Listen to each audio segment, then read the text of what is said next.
Labas,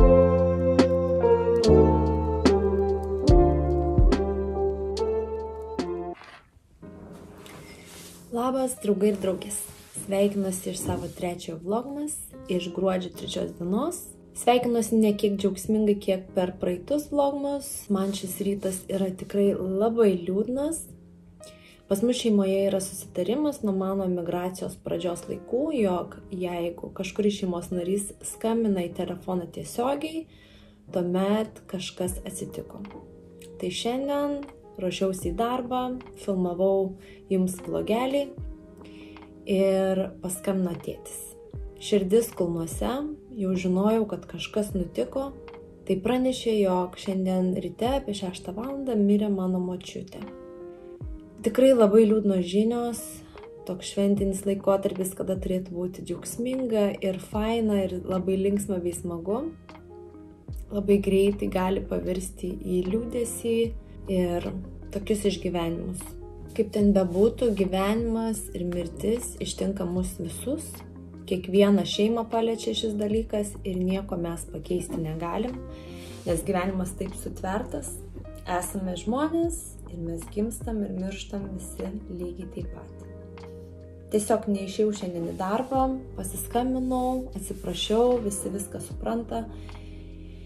Ir nusipirkau bilietą į Lietuvą, nes tikrai šiuo sunkiu laikotarpiu noriu būti su šeima, palaikyti mamą, tėtį ir žinoma padėti su laidotuvėmis ir palaikyti kaip tik tai įmanoma ir kaip tik tai galiu. Mano šeima yra labai nedidelė, mūsų yra nedaug ir tas faktas, jog per praeitus 3 mėnesius praradom 2 šeimos narius, tai yra labai skaudus. Gaila ir sunku suvokti, kad mūsų mažėja, o nedaugėja. Bet žinot ką, esu labai dėkinga gyvenimui, jog sulaukusi tokio amžiaus aš vis dar turėjau senelius, nes tikrai ne visiems taip pasisekė kaip man. Prieš 3 mėnesius buvau grįžusi į Lietuvą iškart po senelio laidotuvių, dabar spėsiu į močiutės laidotuvės ir galvoju, ar tik nėra taip, kai žmonės išgyvenę kartu būna daug metų ir vienas išeina ir tada labai greitai išeina ir kitas. Tai ar nebus šitas atvejs? Tikiuosi, kad jiem kartu dabar yra geriau ir anksčiau ir vėliau vis tiek visi susitiksim. Gerai, nebenoriu graudintis, nes tam yra savas laikas ir vieta. Tiesiog jaučiu pareigą prieš jūs pasakyti, jog nežinau, kaip bus ateinančias kelias dienas, nemanau, kad bus vlogmai, turbūt bus ta tokia trumpa pertrauka, nes visą laiką ir dėmesį skirsiu savo šeimai, bet tikrai sugrįšiu iki kalėdų, tikrai bus daugiau vlogmų, tik tai va tas periodas turbūt, kai būsiu Lietuvoje, bus tyloje. Tikiuosi, nepyksit ir suprasit. Ir šiandieną vis tiek noriu su jumis atidaryti 3 savo advento kalendoriaus langelį, nes kalendorius yra ir tam jis ir buvo skirtas. Tiesa? Atidarom. Na ką, ieškom 3 langelio. Čia kai kurios dėžutės yra su labai mažais numeriukais. Va. Matau kažkur čia įlindusi. Dėžutė numeris 3. Labai lengva. Tai pasižiūrėkime, kas čia galėtų būti. Tikrai lengvas daiktas.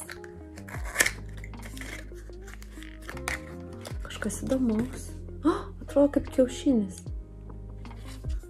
Labai atsispindi. Neo Makeup. Ką čia bus kažkoks šešėlis jaučiu? Kas čia yra? Balzamas mini. Koks fainas. Pati dėžutė labai faina, tas įpakavimas.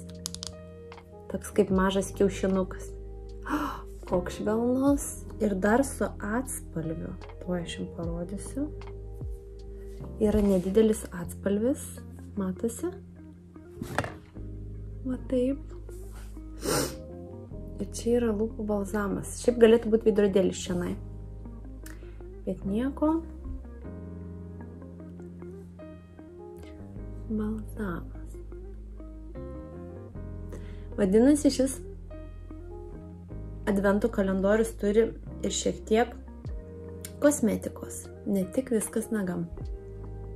Koks gražus. Sakyčiau, man labai tinka šitas atspalvis. Nes aš mėgstu tokias neįtin ryškės spalvas ant lūpų. Gražus, ar ne? Labai švelnus, iškart labai gera tekstūra, gerai tepasi. Tikrai panaudosiu. Taip, lūpų balzamas. Lūpų ir skruostų balzamas. Labai mažom raidėm parašyta, bet įskaičiau. Lūpų ir skruostų balzamas. Tai kaip čia suprasti? Tai ir ant skruostų tipo galima užsitepti. Gal ir suteikia kažkokio žvilgesio. Nežinau. Truputėlį nusiverkusi, tai užtinusi, tai nežinau, kiek čia tas makiažas dabar padeda. Na ką, naudojamas daiktas tikrai bus. Keliauja į kolekciją atidarytų daiktų. Ir dėžutė tuščia keliauja atgal į kalendorių. Na štai. Ir manau, rytoj galbūt dar atidarysiu ir nufilmuosiu aš tą atidarimą kalendorius. Nežinau, kaip dabar viskas bus, nes nusipirkau lėktuvo bilietą ir pats artimiausias skrydis rytoj. Ir šiandien turiu daug visko pasidaryti, greitai susidėti daiktus minimaliai ir visus čekinus pasidaryti. Ir tiesiog viską metu ir varau atgal į Lietuvą. Pabaigiu savo kavą ir keliauju ruoštis. Reikia susirasti lagaminuką, kažkur esu nukišusi. Visus pakrovėjus pasimti viską. Kad nieko nepamirščiau, pasimsiu, manau, kompiuterį, jeigu ką, dėl viso pikto kažką paeditinti vakarais. Ir tiek, jaučiu, kad biški pradeda skudėti galvą, tai arba reikės išgerti kokių vaistukų, arba elektrolitų. Nes elektrolitai reguliuoja mūsų nervų ir raumenų funkciją, taip pat drėkina mūsų kūną, bei sureguliuoja kraujo rūgštingumą ir spaudimą. Tai geras dalykas tie elektrolitai, nes turiu tokiom tabletėm, to aš jums parodysiu.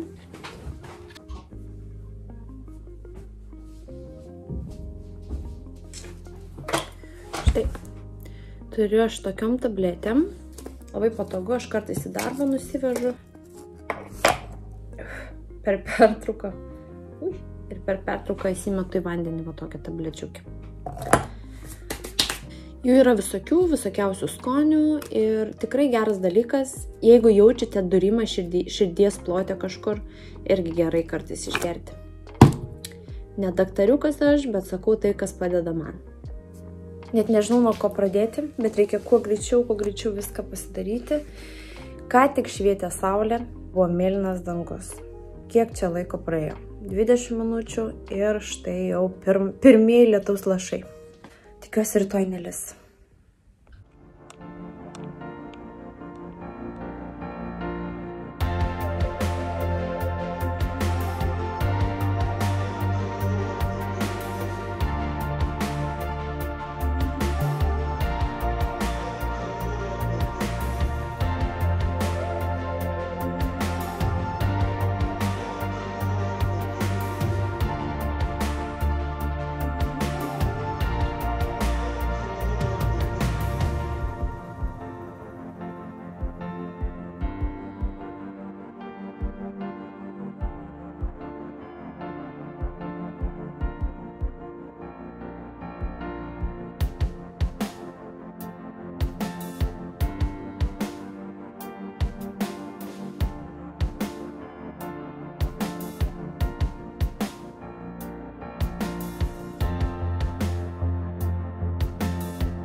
Apsikraušiu šiek tiek daiktelius į lagaminiuką savo mažąjį. Reikės pasidaryti dabar čekiną. Bet dar prieš tai noriu labai kažką užkasti, nes šiandien dar nieko nevalgiau, tai galvoju, nes Yra likusio maisto nuo vakar. Dariau tarp kitko ne vištieną, o mėsos kukuliukus su bulvėm ir brokoliais. Tai pasišildysiu, pavalgysiu ir tada pasidarysiu čekiną. Gerai, reikia išgerti 1 tabletę elektrolitų. Gal šiek tiek pagerės savijauta. Gerai. Tai gerai išsimakaluojam, nes šiaip sunkiai tirpsta, nes aš šaltų vandenį užpilu, tai sunkiai netirpsta ta tabletė, bet truputėlis kantrybės ir bus ready. Šiaip nebijokit, skonis tai toks kaip limonada. Kaip vaikystėje, kaip būdavo, atsimenu, tokiais kažkokiais milteliais, taip, miltelių pavidalų būdavo limonadas, į vandenį įpili ir tiesiog išmušiai, nu tai va. Kažkas panašus. Vakariniai kadrai mano būna virtuvėje, nes turbūt čia yra geriausias apšvietimas. Nors šviesos visur sujungtos, bet tikrai kažkaip labai tamsu tenai, labai šešėliai krenta smarkiai. Tikrai labai sunku filmuoti, nes matote iš kokybės. Viskas tokiais taškiukais nusėdė. O čia tai įsijungiu gartrūkio lemputę, viršui lemputę, nu ir šiek tiek. Kai grįšiu iš Lietuvos, vėl gausis darbo dienos, tai vėl bus tokie tamsus vlogeliai. Bet savaitgaliais tikrai pasistengsiu, kad jie būtų tokie įdomesni, nes turėsim šviesos. Ir tuo pačiu bandysiu šitas kelias dienas jums kompensuoti po kalėdų. Nes šiaip turėtumėm susto daryti vlogmus per kalėdas. Bet aš praėjus keliom dienom padarysiu tiesiog normalų vlogą. Gal net kelis. Nes tomis dienomis man bus atostogos, pas mus darbe visi išeina atostogų nuo 23 iki sausio 2 dienos. Tai pas mus visi išeiginiaus, o tada tikrai kažką įdomaus nuveiksiu ir nufilmuosiu ir tikrai jums visiems parodysiu. Tikrai skanus. Ne kaip tie imbieriniai šotai, kurie žiauriai šlykštus, tačiau padėjo, išsikapsčiau be ligos. Į medį beldžiu iškart, kad neprisišnekėčiau. Vakar dar spėjau pagaminti šiek tiek kukuliukų mėsos su brokoliais, kalafioru ir bulvytėm.